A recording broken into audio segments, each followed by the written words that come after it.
Do you like sports? Do you like art? What about science? Giraffes? Giraffe scientists that paint rugby games?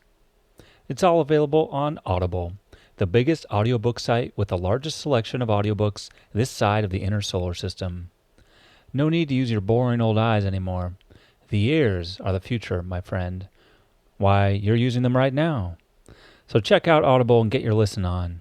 Go to www.readlearnlivepodcast.com/audible to start your 30-day free trial today. Yeah, that's sort of the one of the chief ironies and tragedies of abuse is that you end up seeking out that very thing which is harming you.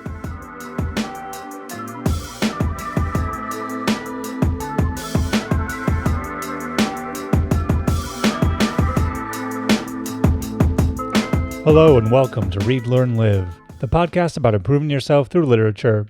I'm your acclaimed host, John Monaster, and I'd like to welcome you to episode 83. That's right, we finally get our sweet graphing calculators. As always, if you have ideas for books you'd like to see featured or of authors you want to put me in touch with, you can reach me at jon@readlearnlivepodcast.com with author Corey Sobel about his book, The Redshirt. Corey Sobel's debut novel, The Redshirt, was published by the New Poetry and Prose series at the University Press of Kentucky on October 13th, 2020. The Redshirt is a finalist for the Center for Fiction's First Novel Prize and is one of NPR's favorite books of 2020. Sobel also has nonfiction published by or forthcoming from the Wall Street Journal's book section, Esquire, Large Hearted Boy, and HuffPost, and he edits the column Music for Desks at Epiphany Magazine. He was born in Colorado and spent his childhood moving around the U.S. with his family of 7. He attended Duke University on a football scholarship and has since researched HIV/AIDS in North Carolina and Kenya, documented wartime human rights abuses on the border of Burma and Thailand, and served as a researcher for international development organizations around the world. He lives in Brooklyn with his wife and their dog and cat. I hope you enjoy our conversation as much as I did. All right, everyone. Hello and welcome to the Read, Learn, Live podcast. This is your host, John Monaster. Very excited to be with you today. And for our special guest, we've got author Corey Sobel, author of The Redshirt. Corey, say hello. Hi, thank you for having me, John. Yeah, thanks for joining me, Corey. Real glad to have an opportunity to talk to you about this book.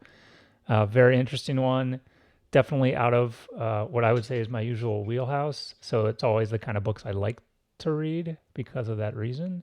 So yeah, I'm really curious to hear directly from you kind of your connections to the material and kind of how you thought about the book. So maybe just to bring everyone up to speed, just go ahead and let everyone know what The Redshirt is, what it's all about.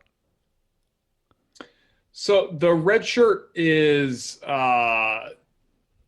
literary fiction novel about a Division I college football program that is historically terrible.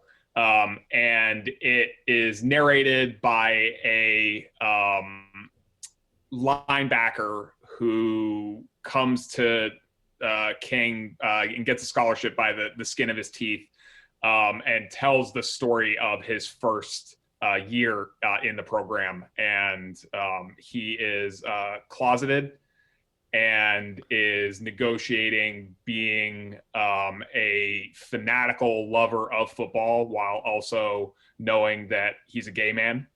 And the book sort of follows the compromises he makes with himself over the course of the year. And so, from your bio, the first thing that struck me to connect about is, of course, you have insight into these worlds, which I assume is how you were able to write about them so clearly. You were both a football player and a writer at Duke when you were there. So, maybe talk about what that was like. What were your experiences like? How did they connect with anyone's in the book, if at all? Anything around that? Yeah, I was myself a linebacker and attended Duke in the early aughts, and had been a deep reader for a couple of years by then. But before then had just been sort of an, prototypical academically apathetic jock. And then I had this sort of really important awakening my junior year of high school, and that carried over into Duke and just intensified. And so, the book is so in addition to Miles Furling, who's the narrator and the closeted gay linebacker who I talked about. There's another important character named Reshawn McCoy, who's this brilliant football player and also a brilliant mind, who hates playing football and is very sort of antagonistic toward everyone. And so the book in some ways sort of tracks the intellectual and moral progress of Miles and Reshawn. And literature is a really important hinge for both of them. It's a way for them to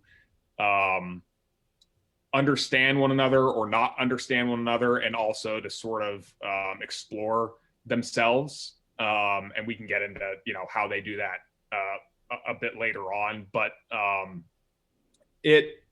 that dynamic between the life of the body, which, football is, and the life of the mind, which is what literature sort of stands for, that the tensions between those two worlds was something that I experienced in a really intense way. In high school, I was also starting to grow disillusioned with the game and with my role and sort of purpose in the football world. And so literature for me became an escape and also sort of an emblem of everything that I was being held back from exploring by football and by my obligations to the game. And so both Miles and Reshawn's journeys very much are grounded in my own sort of struggle to reconcile my idea of myself physically and my idea of myself intellectually. Yeah, that's kind of what I thought, and I think that's just completely fascinating that you decided to think about what had happened in your life and then put it into a literary fiction novel. So I guess for me, the next question, just the follow-up, would be like, why did you want to do that, right? Like, presumably this is this was a difficult part of your life. You were having to come to grips with aspects of your personality and your body, your mind, like you said. And so you decided to kind of take some elements of that and then also, create a fictional world and everything around there and turn it into book form. And, there are many different ways that you could have, collapse this into something. So, what made you want to write this book at this moment? That's a great question. I think, I think about fiction as a very intense form of thinking about a subject or about people. And it just so happens for me and for my personality and, all of my neuroses and idiosyncrasies, like it's just turned out that fiction is the way that I can think about something in the deepest, at least for me, most exciting way. And so I think that there's also an element of, if I could have written a memoir, I would have written a memoir. If I could have written about my experience in a direct way, it probably would have been easier in any number of senses. And I think that fiction works for me so well because it's a form of triangulation, essentially. Like, you've got me, you've got the subject that I really want to talk about. And because I can't talk about that subject directly, because of, emotional baggage and stoppages and whatever else, it turns out that creating fictional characters and fictional situations is a way for me to sort of get around those blockages. And so, and I think that's sort of the magic of fiction generally, is that fiction it is very much about the writer. And so it doesn't matter that, so in Miles's case, I'm not gay.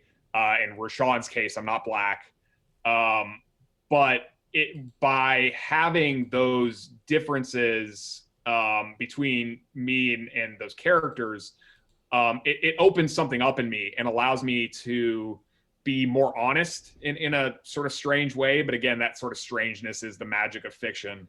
And so I had a lot of, you're right, a lot of challenges and difficulties, and there was a lot of pain, physical and emotional, that was tied up with the game. And so, I needed some way to sort of think through that pain and to consider it, as intensively as I could.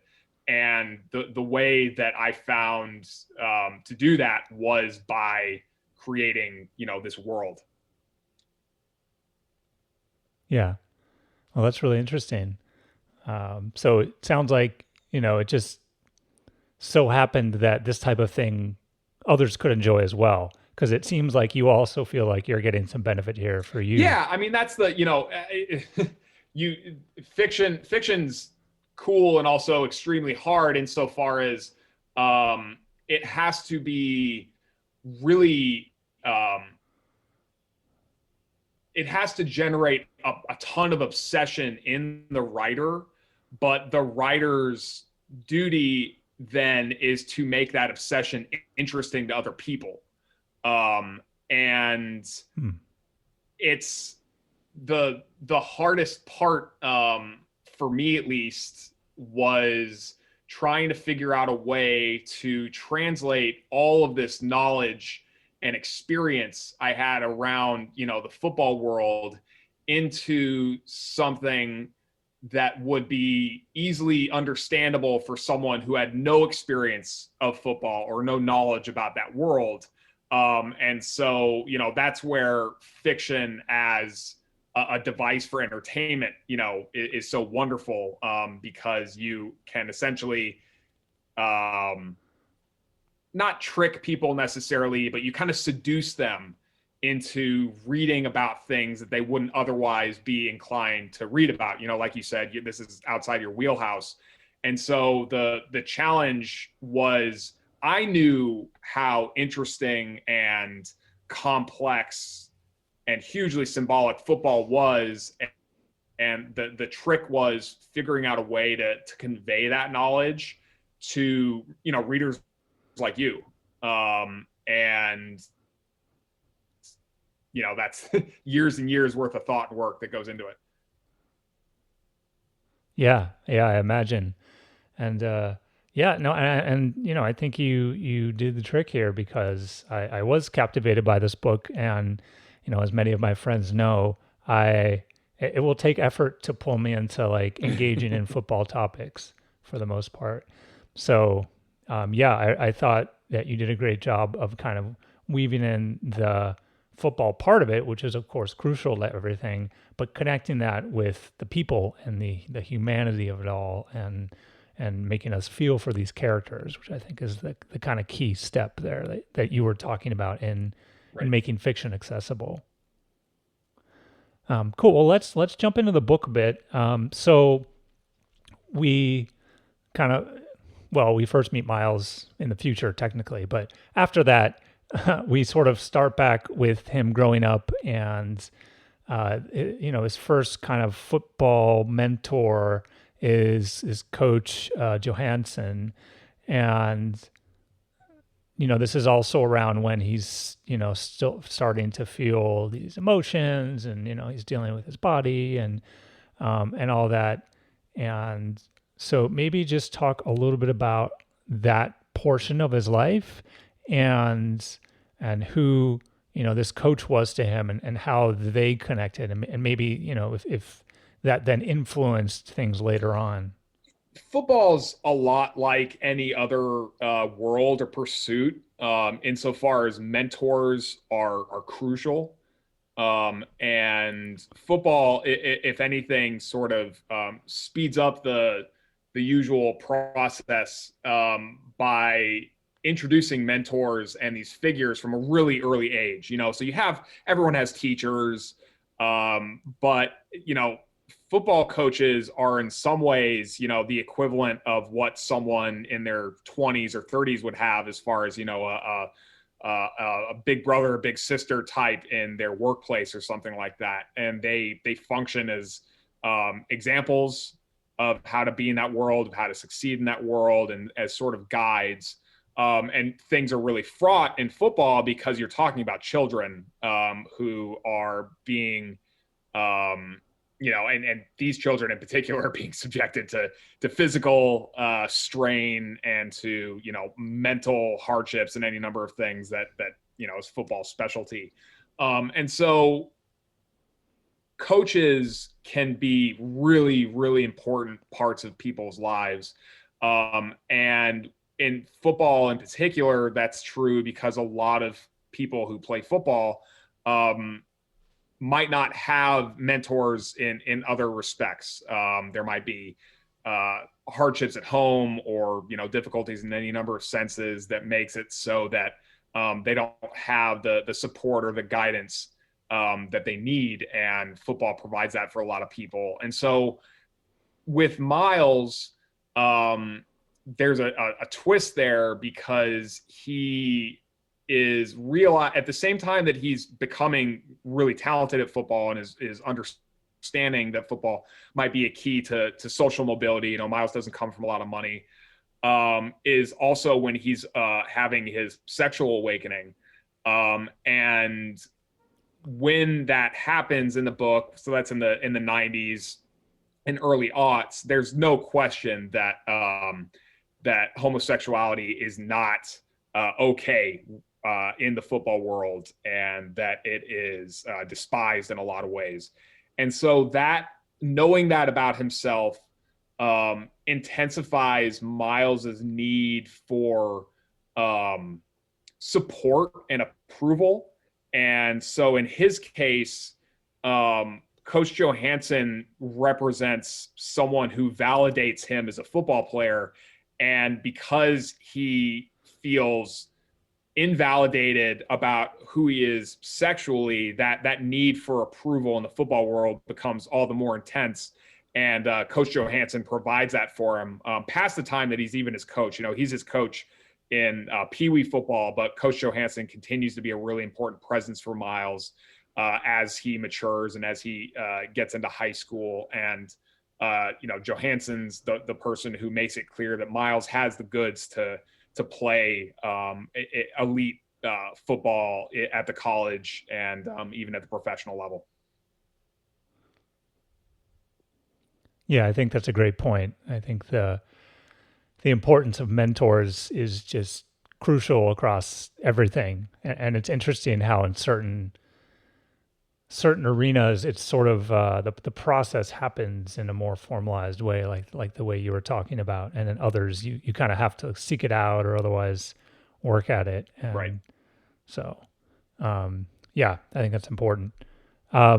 With Miles, then, like you said, he's having kind of this sexual awakening. So how does that happen for him? When does he start to realize this, and how does that affect his thinking in terms of his future, the social mobility that you talked about? So there's, in the book, it happens around age 12 for him. And the device I use is he's a long time obsessive reader of sports magazines, Sports Illustrated. And, he would have also, I don't mention this, but he would have read ESPN, the magazine, and, all those sort of rags that you can still find at Barnes and Noble's, wherever Barnes and Noble still exists. And, Yeah. it's a very, it was my experience. And it was the experience of a lot of boys I knew where, sort of an analog to the mentorship sort of dynamic that we were talking about is you also look to magazines as examples of, people who've succeeded in your world, and as, sort of people you worship, and they're, these are quasi-religious texts. Like when I was growing up, I saved hundreds of magazines and would reread them, and would just never get tired of looking at and learning about these people who are excelling in the world that meant so much to me. And so the twist with Miles is that he has that sort of need answered by sports magazines, but then as he starts to mature sexually, he realizes that there's another element to his poring over these pages, and it's sexual in nature, and he finds himself attracted to the same figures in these books who sort of exemplified athletic excellence for him. And he, that's not an easy thing to realize, again, because he knows that homosexuality is not approved of in the football world. And it's also, just sort of this cruel twist during a time that's confusing enough as it is. He's a mess of hormones, and he realizes that the same world that gives him this sense of self is also one that is generating this really fraught set of feelings in him. And it's not fraught because there's anything inherently fraught about homosexuality, but it's fraught because he knows that how he feels about these people he sees in these pages is not allowed, and is actually a barrier to him continuing in the sport if he's not careful. And so, he's not going to stop having those feelings, but what the magazines sort of start by age 12 is him thinking really hard about how he needs to bury one part of himself so that another part of himself can grow and thrive. And he's too young to realize that, selves don't work that way, and you can't control one, you can't suppress one part of yourself and expect the other part to just grow unimpeded. Right. Yeah. Key realization. So you kind of alluded to him earlier, this other character, Reshawn, kind of one of the other major characters in the book. So maybe just kind of introduce us to Reshawn and, what we know about him up to this point, and how it was, what it was like for Miles when Miles first started interacting with Reshawn. So Reshawn's from Oregon. He comes from he's got two little brothers. He's got a mother and father, and has a very sort of typical boring background, in that respect, but is also an athletic prodigy, and gets attention for his football talents really early, and becomes a star by the time that he's in high school, and becomes a sort of national lusted after figure in the football world. And, the book, as it goes along, explores his actual feelings toward football. He hates football.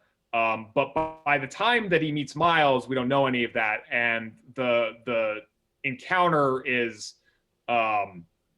fraught because Miles comes from central Colorado, which is extremely white, very monochromatic, and sort of monolithic culturally in any number of ways. And he is in a hotel room in the college town where King College, which is recruiting him, is located. And he takes a nap before all the recruiting events start, and he's woken up by Reshawn coming into the room. And Miles has the very unfortunately common reaction that a lot of people who come from, really undiverse backgrounds have. He is frightened of Reshawn and doesn't know why this black man is in his room, and is terrified that, this other is going to come and harm him. the lights flip on and it turns out that Reshawn, is just his roommate for the weekend. And that moment's really important because it gets at how sheltered Miles's childhood has been up to then, and also pivots because he was secretly an other in his hometown, and now he's in a situation where he is himself encountering an other.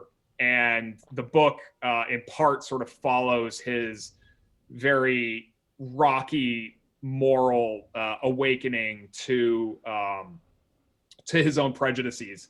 And Reshawn, for his part, is very quiet, is evidently, really angry, and won't talk about why he's angry and won't talk generally to Miles.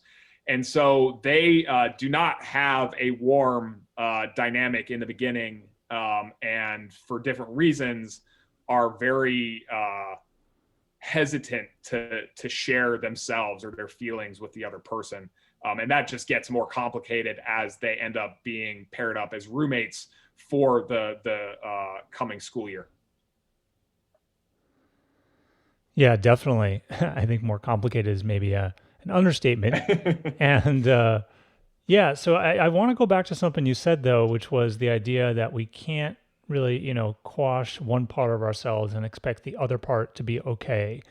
And I think a big theme I recognized throughout the book was this idea of multiple parts of ourselves or multiple sides of ourselves, and, trying to compartmentalize them in some shape or form by showing, just one side to this person or this group and this side to this other person in this group. And I think we saw that in many different ways across many different social situations across the book. Obviously Miles being in the closet, and like you said, with Reshawn being, kind of very bookish and a recluse to some degree in practice, but he gets very excited when talking to other people that he deems more on his level academically, maybe. We haven't talked about the character of Chase yet, but Chase has a big role in the story, and he is definitely very different. And, you specifically name public Chase and private Chase in the book. So, I guess I want to definitely to focus in on that idea, that theme about the different sides of ourselves and how we try and compartmentalize. And, probably you or I even, we show maybe slightly different versions of ourselves to different groups of people, work, home, whatever. So I just want to think for a little bit and maybe talk through the different degrees of that there are here in the book, and how we can think about, being more open to other people about who we truly are. Yeah, I think you're right that it's something that everyone does in one form or another. It's a very sort of natural pivot to make. What football does is it intensifies that need for people, and that's because football has these really rigid ideas about what it is to be a man, or what it is to be successful, what role your mind does or does not play in the game. And so it really sort of distorts people's values, or these values are used to sort of constrict and often deform the people on whom they're imposed. And so, the book's tension, you're right, is driven by these two personalities, and the personalities of pretty much everyone in the book, except for some crucial characters, not fitting into that mold in the way that would make their lives a lot easier. But they, in Miles's case, for cultural reasons, or in Reshawn's case, we learn it's for financial reasons. They feel that they have to sort of force themselves into these molds. And so, football is so extreme in so many senses. It asks so much from people physically, mentally, culturally, you know, in every possible sense, that I think people lose sight of the fact that these are children. Essentially, these are sort of late stage children. Miles, when he gets to King, is still 16. He skips a grade, and Reshawn himself is only 18. And so, you know, it would be hard enough for you and I to go into an environment that asked us to adhere to these really rigid strictures. And when you are asking people who aren't fully formed yet, who do not necessarily have complete ideas of themselves, to do that as well, it becomes abusive, in you know, to put a really, you know, fine point on it. And so the book's really sort of preoccupied by the abusive dynamic that exists between a monoculture and these kids who are being forced to adhere to the monoculture sort of requirements. Yeah, it's interesting to use that word abuse. I think that throughout the book, there's sort of different forms of abuse happening in many different ways, you know, and often throughout it flips where certain characters who were being abused are now abusers, and you know, power dynamics shift a lot. That's something I found really interesting to kind of track and watch and think about. You know, one of the ways that Miles talked about being abused. So, you know, in addition to sort of by the football community at the college, was this character of Chase, and Miles becomes more and more attracted to Chase and is noticing Chase more and more physically. And at the same time, Chase is just being outrageously mean to Miles in many different ways and really seems to have it in for him. And Miles mentioned that, you know, this isn't the first time this happened, and Miles almost wants poor treatment as punishment he deserves for feelings about men. And so, you know, to kind of connect a couple of the things we've talked about already, it really seems like he has internalized this idea that what he feels is wrong and he is deserving you know, of punishment because of that. But, you know, I guess why did that happen to him there? And, you know, in connection with Chase, especially, because I think this is something you picked up on that a lot of people have problems with, even, you know, whether they're gay or straight or otherwise, you know, people becoming attracted to people who treat them poorly or who end up in abusive situations. So I guess how, you know, why is it that we can sometimes tend towards that? You know, it seems like we want that to some degree, or, you know, specifically in this case, Miles wants that. And how do we find ourselves in those situations that seemingly from an outsider's perspective would just be like, what are you doing? You know, this is obviously bad. Right. Yeah, it's, you know, that's sort of the one of the chief ironies and tragedies of abuse, is that you end up seeking out that very thing which is harming you. And I think how that happens generally in abusive environments, and then specifically in football, is that if you are raised to think that there is something wrong with you, then you seek out or expect punishment for that wrongness. And so, you know, and this can apply in any number of ways. Miles is the really sort of clear cut example where he grows up in this conservative community. And within that conservative community, he's within the even more conservative culture of football. And both of those say gayness is wrong.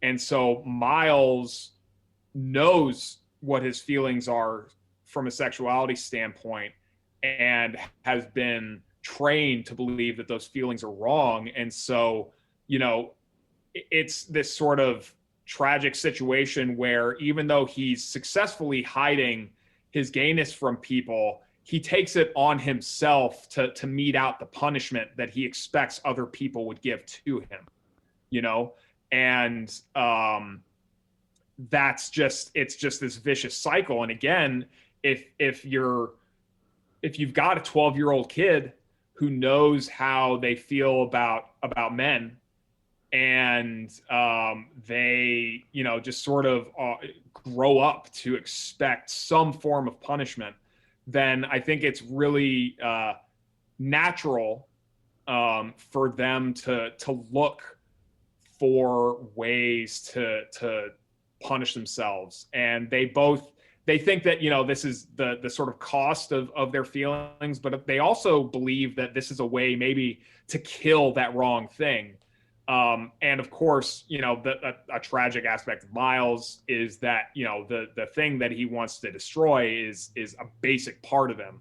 And so as long as he keeps living, it can't go anywhere. And so it just ends up deforming him. And if you take someone like Reshawn, who is straight, the abuse sort of psychosis works in a different way, because in football you are trained to think of yourself as inadequate physically, and as and to think that the way that you correct that inadequacy is by punishing yourself physically, by lifting more weights, by running more 40-yard dashes, whatever it might be. And through that by sustaining that pain repeatedly, you can fix something. And so Reshawn, has come from a childhood of understanding that you correct a wrong thing by physical pain. And this is setting aside the fact that Reshawn is Black and grew up in a deeply white environment, and also has any number of internalized feelings of second-rateness or inadequacy that are also cultivated that way.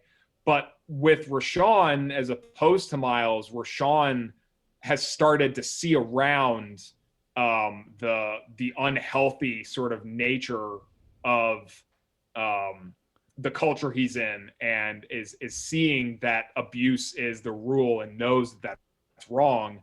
And what allows him to do that in part is this third thing, this life of the mind.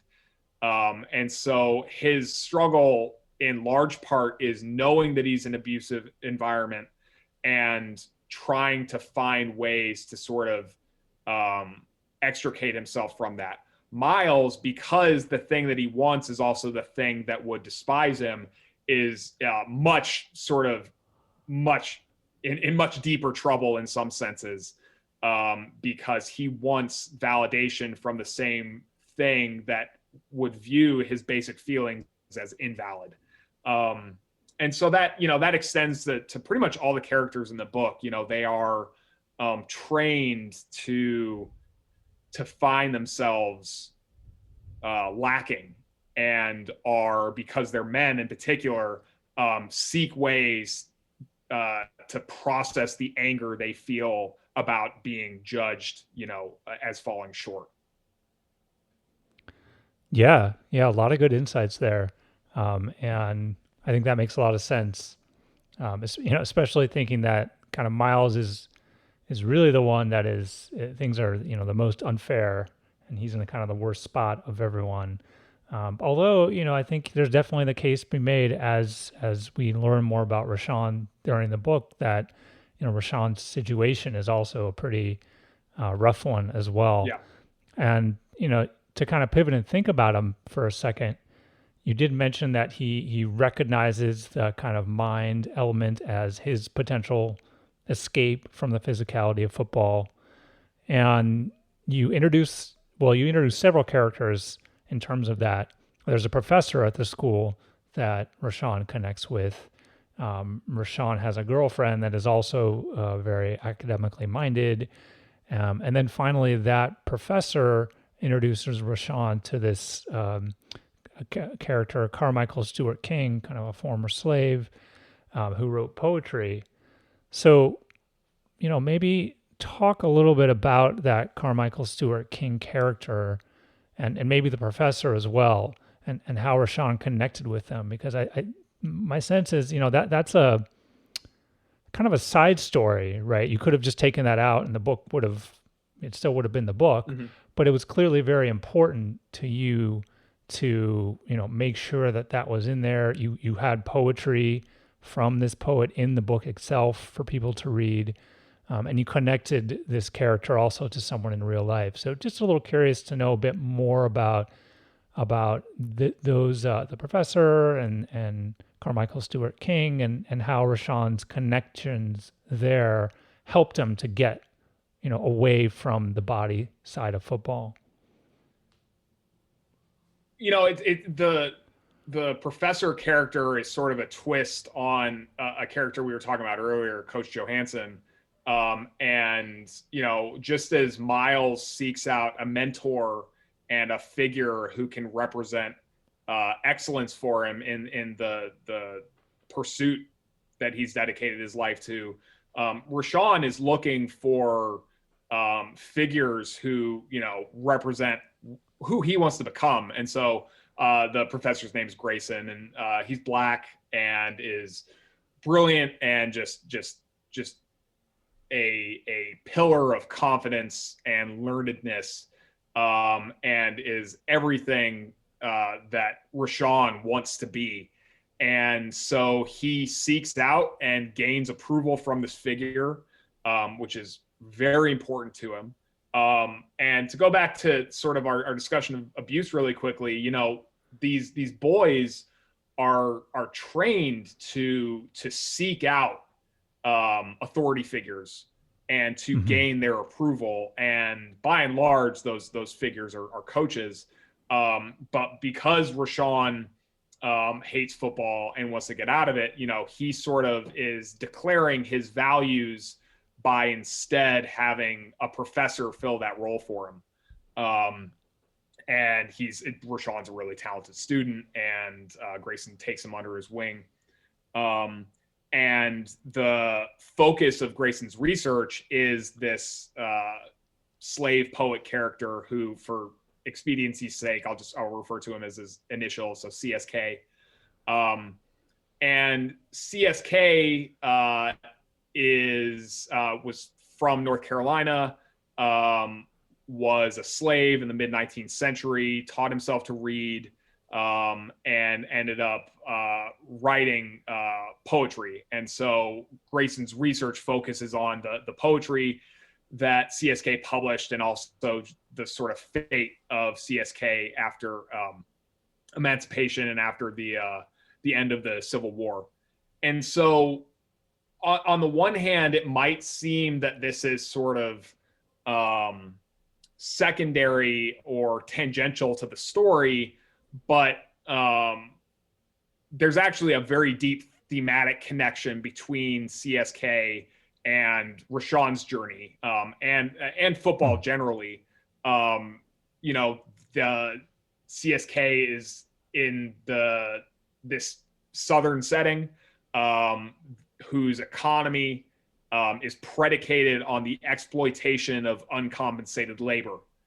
Reshawn is a college football player in this same state, and he's given a scholarship, but is by and large not fairly compensated for what he is bringing to the university. There are racial dynamics between slave owners and slaves and coaches and players that have resonances that I was hoping to point out.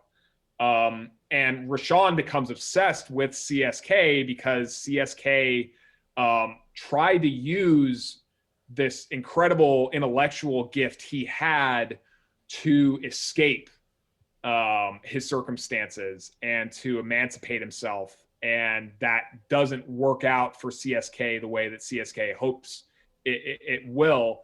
And the same is true with Reshawn. Reshawn is seeking some sort of freedom through his mind and through his intellectual talents, and is told in so many words by football culture, by the university, and by the country generally, that those gifts that he has intellectually are not relevant to how he's valued, and they just are not equivalent to the dividends that his body can pay off. And that's a tremendous source of pain and anger for Reshawn. All right. Well, I take it back. This was a very important side story to the book then. And I just hadn't picked up on all the nuances. So thank you for clarifying. And I think that's, now that you say that, yeah, it's pretty clear. And, definitely that awareness around college athletes being taken advantage of. I think that you're right. There are some strong connections there, and definitely those advocates have, I think, used similar wording to kind of try and get those players compensation, or, at least the ability to, earn money in some form or fashion. I think they're not even allowed to do like sponsorship or marketing or anything, right? Oh, no, nothing like that. Nothing like that. Yeah. So they're really prohibited. So yeah, makes sense. So I also want to connect on this other character, Thao, who is also kind of a important character, or is an important character in the book, and definitely to Miles. And so, Miles meets this person, and they are gay, and there's a little bit of back and forth, and things start to get a little more serious, and Thao invites Miles to meet him for lunch in public, and Miles just flakes on that, and kind of harkens back to a moment in the garden, kind of at this sort of pivotal moment in the book, where there were some realizations that happened for Miles, and they were so seismic because Thao had finally drawn honesty out of him. And I don't want to give too much away, but I do think it's interesting to explore the idea around honesty here, and why it was so hard for Miles to be honest with himself about what he wanted, what his feelings were, and how to kind of take that personality that maybe was smushed down a bit, how to bring it forward, and to think about maybe talk about the role that Thao played in Miles's discovery. So Miles meets Thao at the end of the fall semester, and they have a flirtation that Miles is very very interested in pursuing, while at the same time at tremendous pains to deprive himself of. And over the next 6 months or so, he finds it harder and harder to shake these brief encounters that he's had with Thao, and finds himself inching toward scenarios where he can be in the same room as him, and sort of feel the thrill of having someone see him as as he is. And so that very painful inching toward honesty with himself that Miles is undergoing is supposed to get at how Miles is still trying to control his feelings. And he's saying, okay, well, if my gayness is a valve, maybe I can just slowly turn the crank a little bit, and let a little bit of who I am, sort of come out. And it's like everything else with Miles, it's a form of self-deception, because there is no controlling yourself in that, exacting way. And by the time that he has this rendezvous with Thao in the college's gardens, he's starting to recognize just how badly he wants to have this person in his life, and to interact with them intellectually, physically, and otherwise. And by going, they sneak into the college gardens after the gardens are technically closed one summer evening, and it is the most daring thing Miles has ever allowed himself to do, and just shows him how wonderfully exciting, this exploration of this side of himself can be.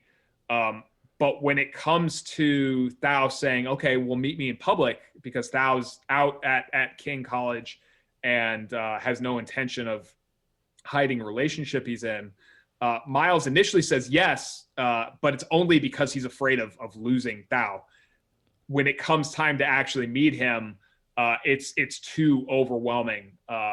Miles is too afraid of someone walking into the restaurant where they're supposed to meet on campus. And it's at that moment that Miles has to confront the fact that he can't exercise control over this situation in the way that he's deluded himself into thinking he's been able to exercise other aspects of his gayness. And now that a second person is involved, he's ceded a lot of control, and Thao makes it clear that it's just not acceptable to him for Miles to be unwilling to do something as simple as, or seemingly simple as to meet him in public. And so that is a scenario that you find with a lot of different characters in the book, where they, in the same way that they try to control how much weight their bodies can bear during, a set of squats, or how they can push themselves to, run an extra lap or whatever it is. They think that they can control their emotional lives and their feelings and their psychologies in the same way. And time after time, they learn the hard way that that's just not how it works. Yeah. And, I think that's an interesting point there, especially because, as we move forward in the book, Miles sort of pursues multiple relationships and is kind of juggling and is further trying to keep secrets. And, he has these so many worlds he's dealing with across multiple relationships and football and everything else, and really keeping everyone in the dark about everything else. And so it really felt like, things were starting to overwhelm him, towards the end of the book. Mm-hmm. And have you ever found yourself in that place, or did that when you were at Duke and dealing with that split, even like you were talking about, like, did you get into that kind of a situation, where you're juggling so much and you're trying to make everyone happy, and how do you think about solving those kinds of things? Yeah, no, that was very, very much my experience around football and otherwise. But yeah, I was in football for a lot of different reasons. One was this sense of validation as a man, a sense of validation from my mother's family, which is a very obsessive football family, and with which I have a very fraught relationship with a lot of the members of that family. And so football was a way for me to try to feel like I belonged. And then, there's just the intense demands of football itself, which is essentially asking you to deform your body, right. And as you get older, and if you get deeper into the game, that abuse that you're taking on just gets more and more punishing. And then on top of that, I had this intellectual awakening where I realized I wanted to be a writer, and football culture has a very iffy relationship with intellectual pursuits generally, and then football from a obligations standpoint is more or less built to exclude the exact kind of scenarios you need in order to read and write fiction. Football does not allow for extended periods of quiet and of restfulness that you need in order to meditate in the way that fiction requires. And then on top of that, I needed to go to college on a scholarship to make things a little easier for my family. So there was a really big financial burden that was sort of weighing on me.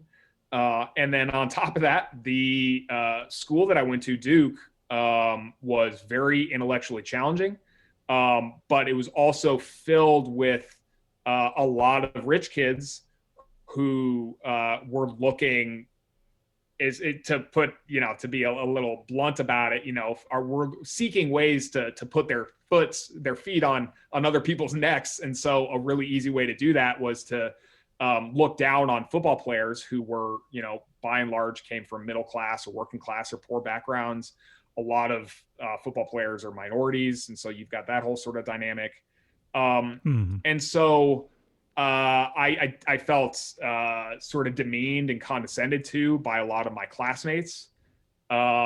And yet I wanted to belong to that culture while I was also obligated to this other culture that was asking me to devote, 50 to 100 hours a week of really intensive, energy to.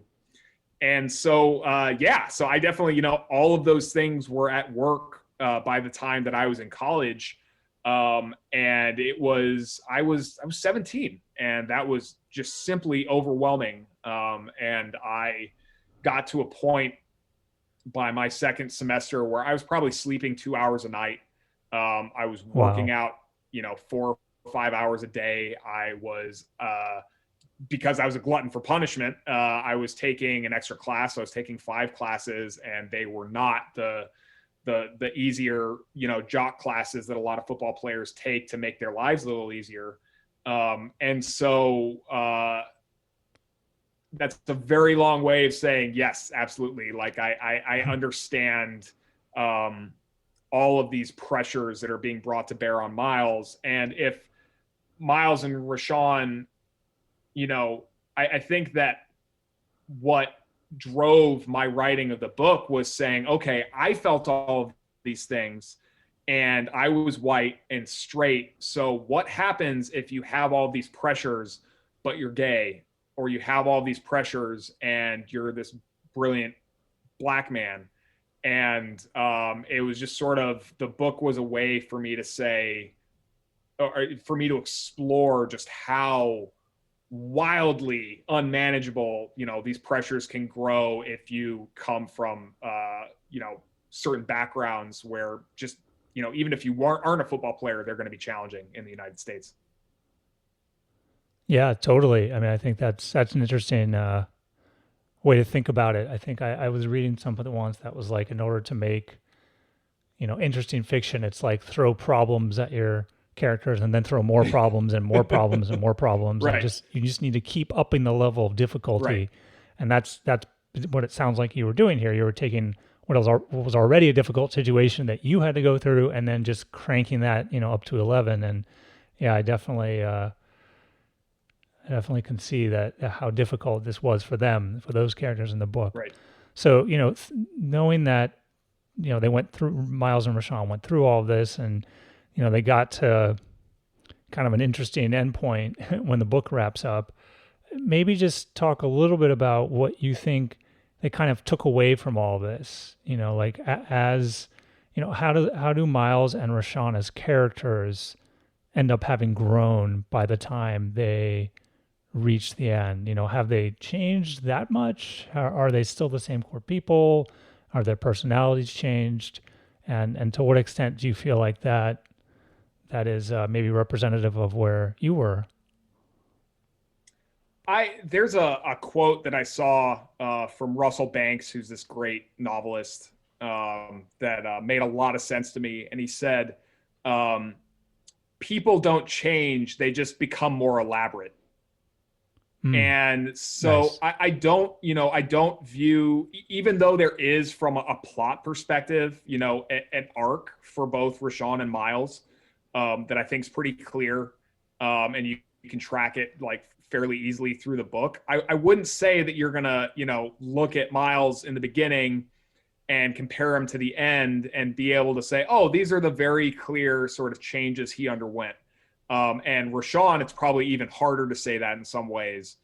And so, there are revelations that happen that change how these characters are understood by the worlds that they're in.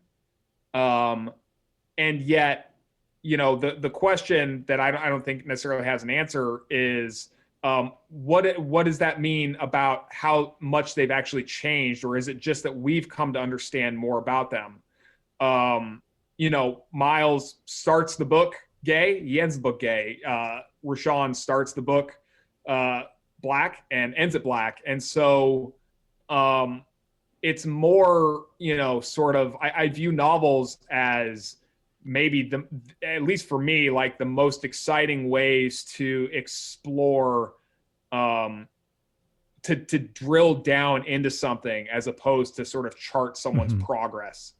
And so, that said, like, I do think that Miles undergoes simultaneously a sexual and an intellectual awakening. I do think that Reshawn gets a deeper understanding of the forces, cultural, economic, political, that are being brought to bear on him and that are sort of, causing him to be as angry and as unhappy as he is. And I guess the to kind of flip what you said on its head a little bit, I think the function of novels is less to, good novels at least, is less to show a change in the characters than it is to affect a change in the reader. And I Mm-hmm. think that happens by making the characters and the scenarios in your book as complex and as seductively complex as possible. You're essentially trying to get the reader, you're trying to fool the reader in a really fun way into engaging in the complexity of what you've written. And so I think that that's, the same thing happens for me both as a person and as a writer, where I'm no different in a lot of ways than I was when I started out the book, but I now have at least in this, this 320 some odd page hardback, a record of the complexity that I was trying to, get across that I didn't have before. Yeah, I like that. That makes some sense, and that's a good way of thinking about it. And I think you it definitely worked for me. I definitely feel um, changed and more aware about what it must be like for people in those similar situations in the real world. So I think that's a good sign. That pretty much covers it for me. I always like to check in and see. I know we kind of expanded and got big there towards the end, but is there anything else that you wanted to check in on or talk through? Any other ideas, themes, anything else really about the book that you hoped people would get to, or otherwise wanted to, just briefly mention? Um, I one of the I if there has been a little bit of attention paid to the book by people who are not inclined to read, longish novels about football, I wonder if part of it is because of how clear it's becoming that this is a fundamentally exploitative system that exists, and that is being sponsored by basically every major university in the country. And so I found it really interesting to see how, when it was announced that college football was going to be played, even though COVID was raging through the country, that the NFL was progressing. I've been heartened to find that people are connecting the dots between football and the world of football, which they might not necessarily see as having anything to do with their lives, and the country writ large. That these exploitative systems that are in place in football are just very, very perfect representations of the bigger machinery that's at work in this country at large. Yeah, sure. That idea that there are some large numbers of people that we are sort of forcing to work or pushing to work regardless. Right. Regardless of the risk that they're undertaking. Yeah. And, I would hope that people would come away from this novel realizing, in our current circumstance that choice is a really, really fuzzy thing when it comes to football. And if someone before they read the book was inclined to think, oh, well, they're getting these free scholarships to college, they might have millions of dollars waiting for them in the NFL, that they might come out of the Redshirt wondering, well, how much volition was at work there? How much choice was actually involved, and how many factors that they had nothing to do with were forcing them into that situation. So yeah, but I mean, otherwise I don't necessarily, I think we covered a really wonderful range of things. So I don't have anything else that I need to say about the book, I don't think. Okay, great. Well then, as per tradition, I'm just going to ask you a couple Thunder Round questions and we'll call it a day. Sound Great. Good? All right. Number one, what is your favorite food and or drink? I'm going to sound really basic here, but I love bread. My parents owned a bakery, and bread was a really fundamental part of my childhood and existence. And I have a terrible palate generally, but I like to think that I have a little bit more sophistication when it comes to bread. And there is nothing better in the world for me than a slice of toasted bread, maybe with a little bit of butter on it. Excellent. I can buy that. Where is your favorite place you've ever been? Oh man. Domestically, I would say Southern Utah. I had a chance to go just hiking around Southern Utah a couple of years ago, and I'm from Colorado, but I found Southern Utah to just be a whole other order of bliss. And then internationally, I lived in a place called Mae Sot, Thailand, and worked there as a human rights reporter for a year. And I love Western Thailand very, very deeply. Okay. Last question. If you could wave a magic wand and change any one thing, what would it be and why?